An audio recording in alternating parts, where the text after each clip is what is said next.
Welcome, ladies and gentlemen, to... What's it called? It's called Naked Jeff's Wingin It with Matt and Gil. Winging It with Matt and Gil. Right. This is not Gil. This is Dave. No. Hi, Dave. It's Dave. Hey, we've got the Mueller Report, which is just so insane it needs to be discussed. And disappointing. The black hole that we saw, for the first time we saw a black hole. That's just amazing. There's also a lot of stuff going on with SpaceX and these microsatellites and lots of cool stuff happening in space right now. Speaking of space and interesting things going on in space, Emmett and I joined the Westchester Amateur Astronomers Club. Oh, that's cool. That's really cool. And we went out one night to Ward Acres, which is about 25 miles north is where these guys meet, and they bring their big telescopes, and they have monitors and stuff, so you don't have to always look through it, and they're pointing. We saw, it wasn't the clearest night in the world, and it was kind of chilly, so Emmett was excited, but he couldn't deal with the cold. I'm outside now. Inside? Yeah. Emmett, there is no inside. We're out in the middle. Inside? Are you cold? It's amazing how sometimes how cold kids get and how much it bugs them. And it makes them a little bit miserable, but he's going to have, as the weather warms up, this is going to be so awesome. Yeah, it should be fun. They accepted him into the group. He was the only kid, at least so far, that has shown up. Oh. Yeah, but that's cool. It's great. Yeah. The guys were real nice to him. I'm going to join one as well that's out near the Bluffs, Prairie du Chien, over the Wisconsin River, or I'm sorry, the Mississippi. That would be the Mississippi. Big telescopes, lots of great opportunities to see stuff. I mean, I'm trying to ramp it up. I can't afford my own telescope yet. That's on my wish list. Isn't that where some of those Frank Lloyd Wright houses are? In that area, I mean, Spring Green is where Taliesin, I guess it's just Taliesin. And then there's Taliesin West, which is out in Arizona or whatever. But Taliesin is Spring Green. So it's in that area. Okay, so we have a couple of subjects, nothing really planned out on this. You kind of wanted to do this because of the Mueller report. And, I was extremely disappointed about that. In fact, it took the wind out of my sails big time. And I think what's coming to the fore now is the fact that Mueller had handed it over to Congress to make the decision, and Barr intervened and stepped in and slowed that process down or messed it up or something.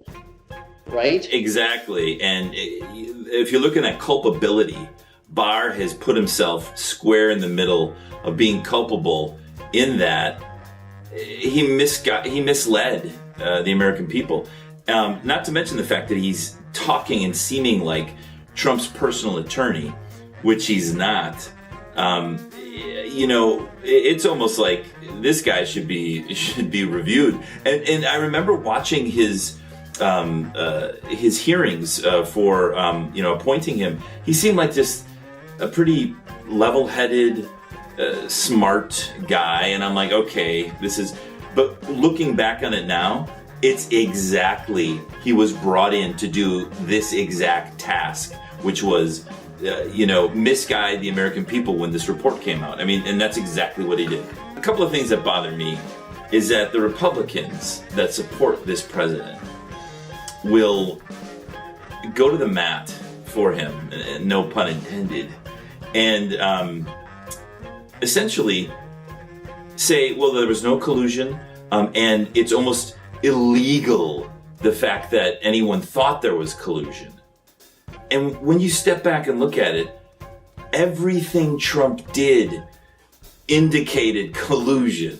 You know what I mean? So to hear a Republican say there was nothing there and there never was, and you are like non-patriotic for even talking about it for the last 2 years, that talk disgusts me. Here's a fun factoid.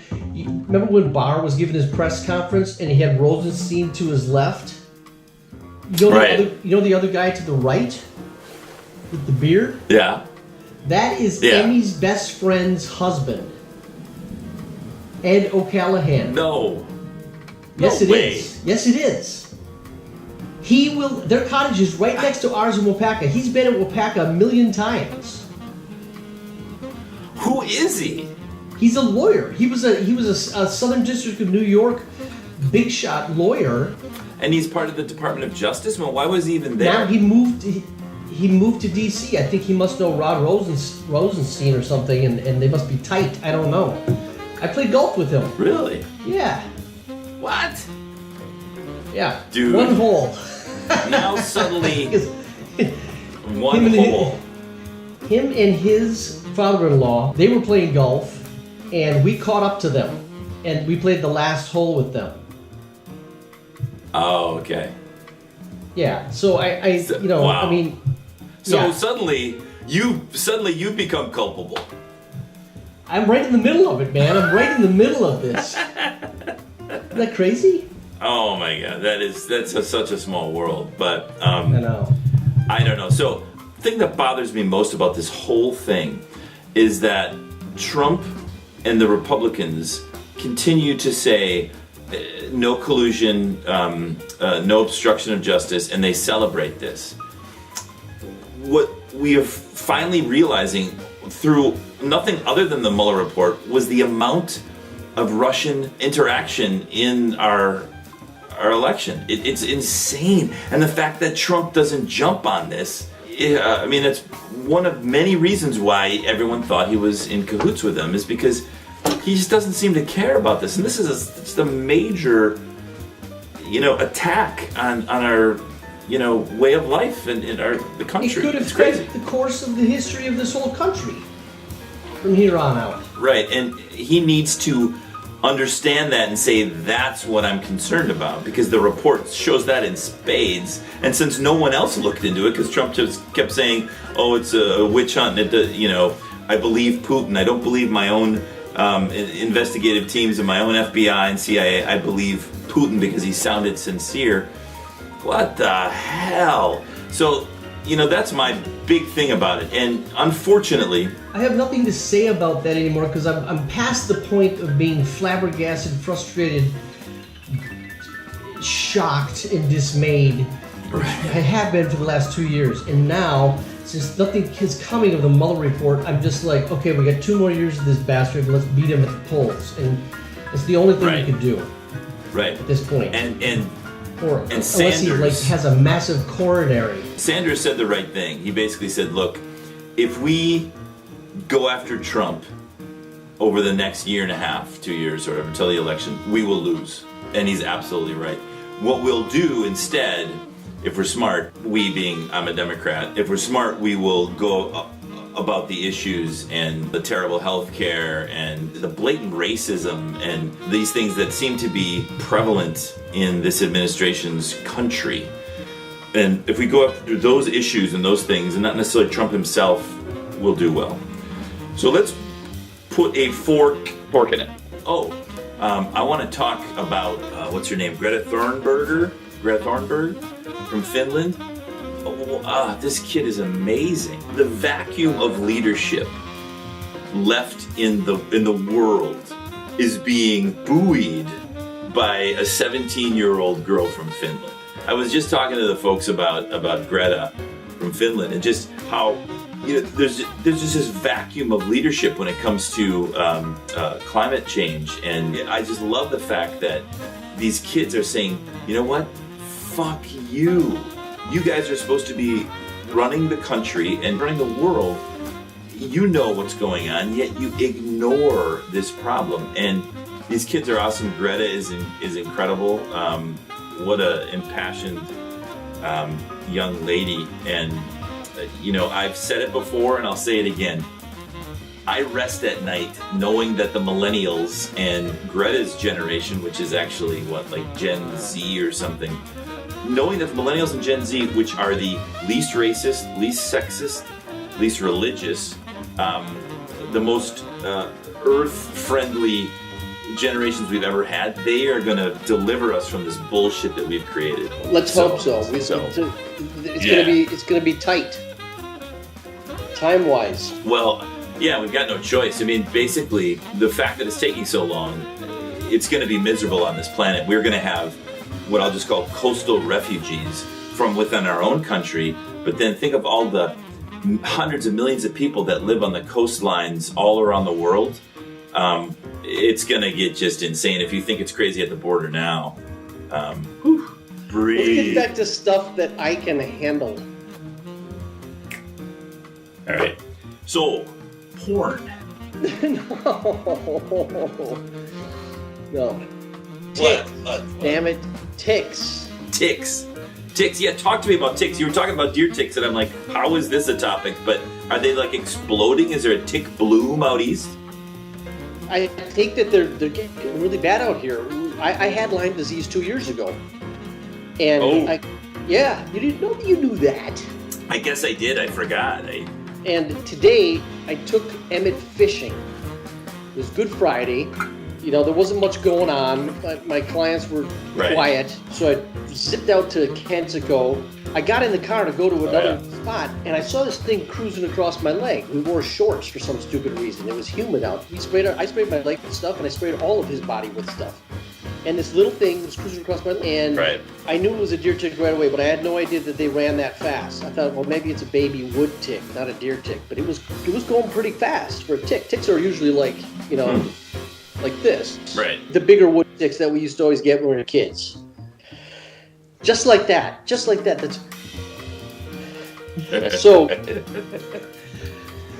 I was like, oh no. Right. So the first thing we did when we got back is we did a tick check. We jumped in the shower, took all of our clothes. I put them in the laundry right away. Every single thing we had worn, and I found one crawling on the top of his ear in the shower. Oh. And I was going through his head like a baboon. You know what I mean? Right. I was just eating it all. Right. And lice, chiggers, ticks is pretty good. We have to inoculate the dog with a Lyme vaccine every, couple of years or whatever, or a booster, because they keep getting stronger and stronger. Really? Yeah. Man. It's bad out here. Well, and climate change is going to make this worse, right? Because these things, this is where climate change just kind of comes in and fucks with you, because now we're going to get a bloom of ticks because the weather is a half a degree warmer, and this is the fragility of the planet that people just don't get. Yeah, my new thing on Twitter, if you've seen, is like, how do you sleep at night? How do you people put your head down and sleep at night, knowing that you're doing things that are not in the best interests of the people and the country and the planet? I don't get it. Guess what I saw the other day on the way out to fishing? What? The turtle, alligator, gecko, I don't know. A sports car doing one of those weaving in and out of like traffic, trying to get in a 12-foot space at 5 miles an hour. Oh, yeah, I hate that. Oh. His license plate was oligarch. Oh. Swear to God. Oh. I wanted to run him off the road. Oh my God. Oligarch. Oh. Go to commercial. So, welcome back to the podcast. This commercial is for Jameson, a fine Irish blended whiskey. Jameson, when you really don't care anymore.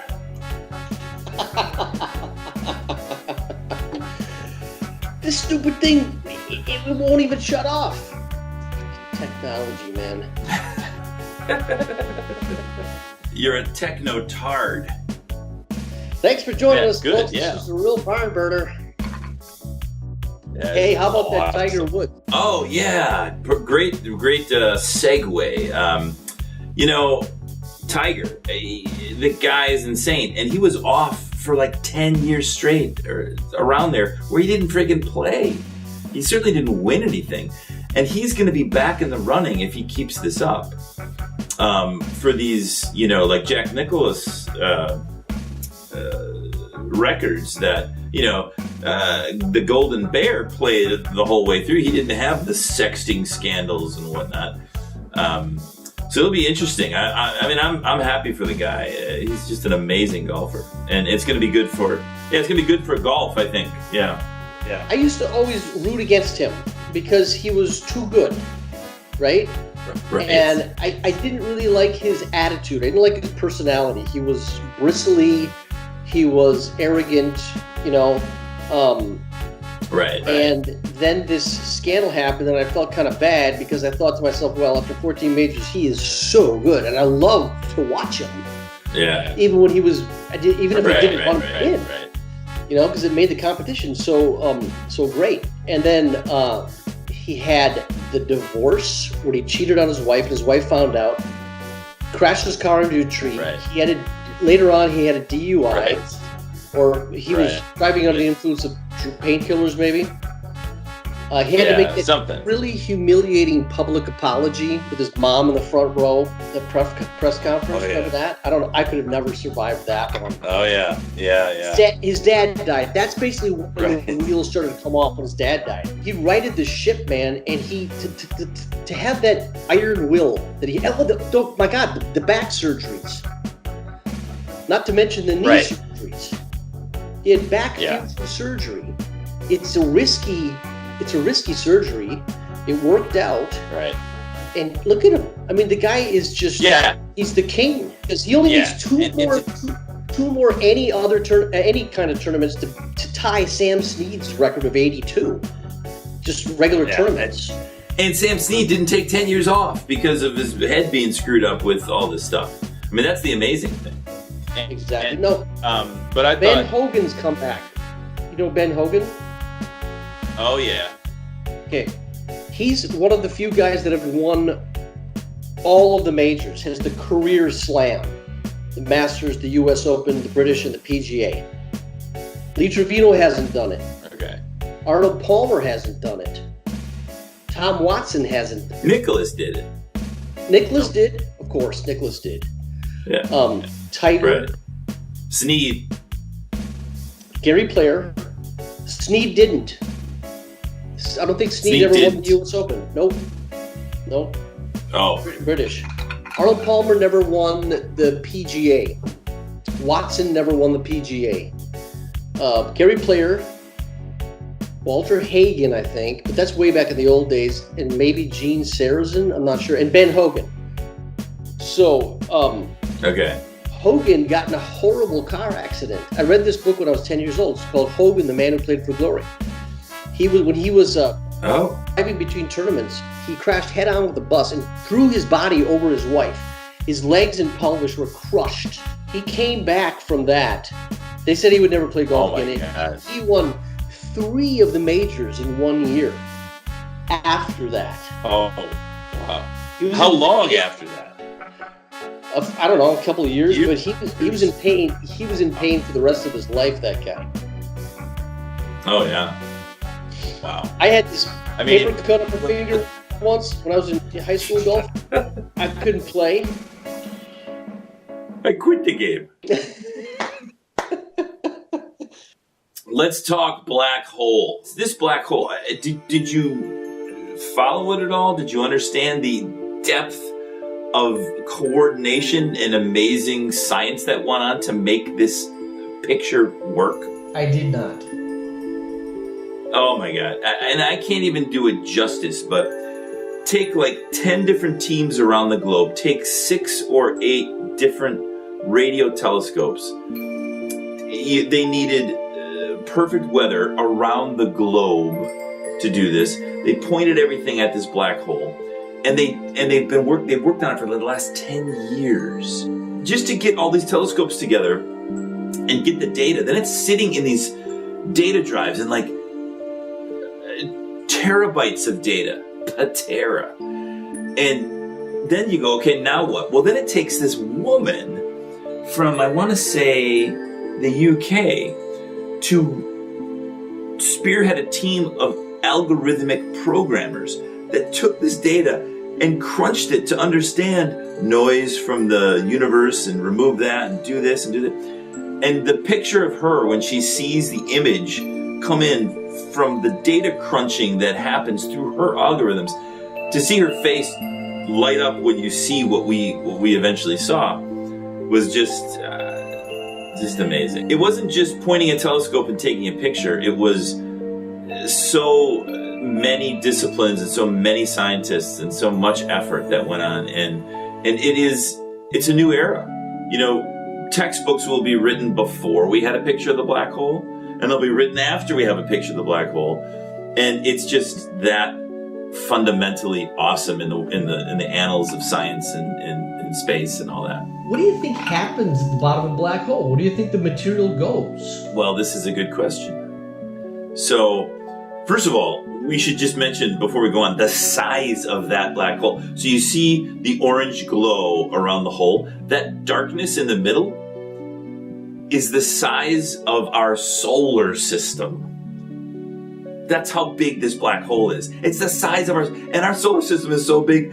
Voyager 1 and 2 are just now from the 70s starting to get out of it into the Oort cloud and stuff. Well, the great thing about black holes are they're all at once destructive, but they give order to the universe and specifically to galaxies that without that supermassive black hole keeping us in line, we just spin off into oblivion.